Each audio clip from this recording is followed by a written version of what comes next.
Welcome to my unboxing of a case that is not actually what it appears to be. So I wish I could show you guys the correct retail packaging for the Antec 302, but my sample arrived before they actually had, and I'm very sorry that this unboxing is a little late, but before they had a 302 box.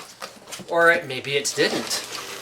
That was my assumption. But inside, so what they've done is they've double boxed it so that no one involved in the transportation process could have known that something so top secret was being shipped via courier, and then opened it up to see the secrets inside.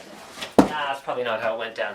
Okay, so the 302 is, as you may or may not be able to figure out on your own, an upgrade to the enormously successful Antec 300. If you've ever gone to a LAN event, what you've probably noticed is that other than Antec 900s and 300s, everything else is kind of like a few here and a few there. Between those two, they are what you could label sort of the gamer's choice, because they, especially at the time they were first introduced, had great features, great build quality, and very reasonable price points. So the 302, actually I still need this for a sec, the 302 is,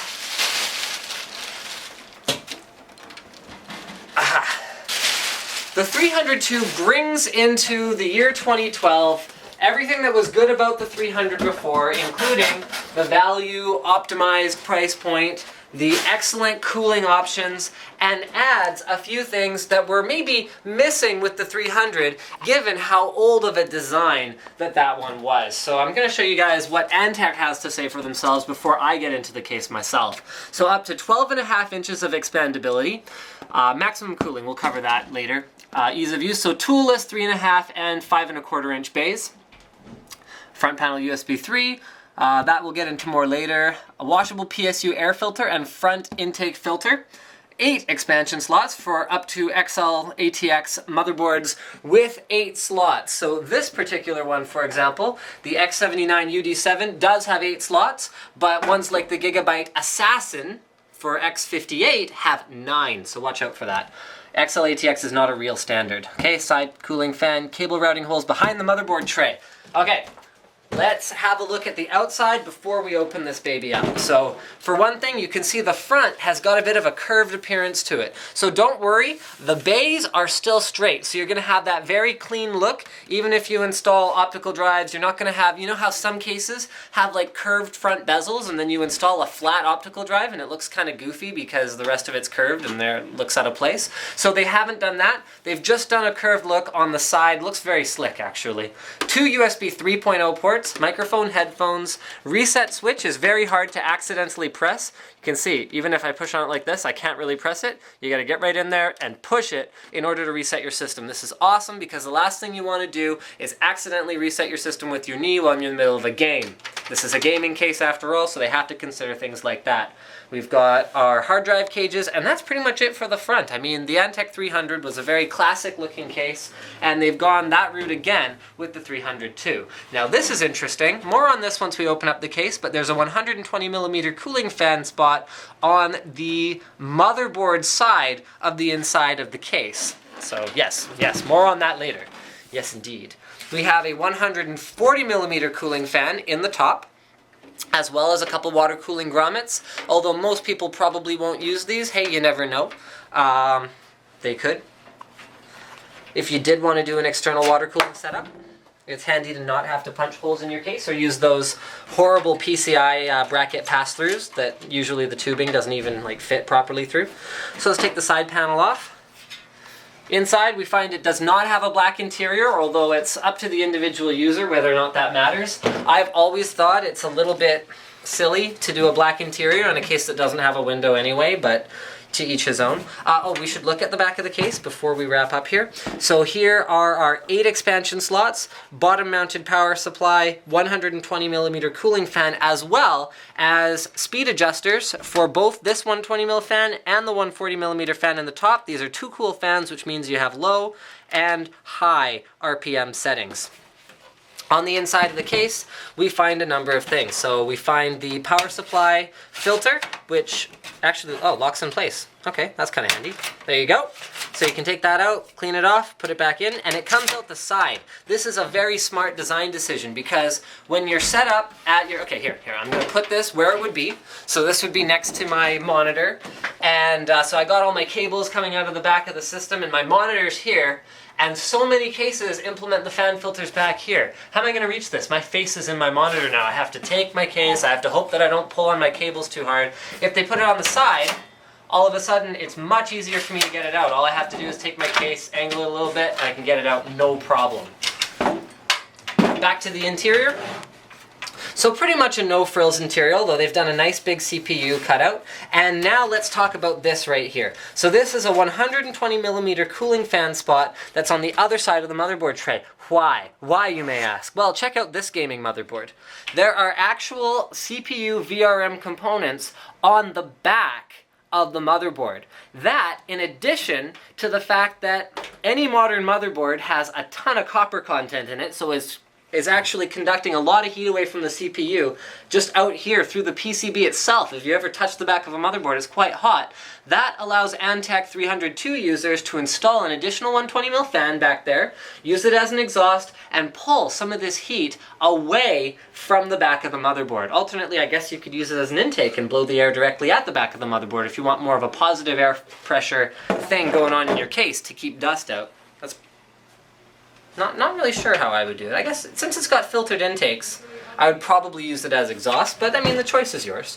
So here are our 3 toolless 5 1/4 inch bays, and here are the mounting pieces for our 6 toolless 3 1/2 inch bays. There's actually not a whole lot here in terms of frills and gimmicks, so I'm not going to bother taking it out. But you got your screws and your hard drive rails, and oh, actually, okay, I will take this out. Give me a sec.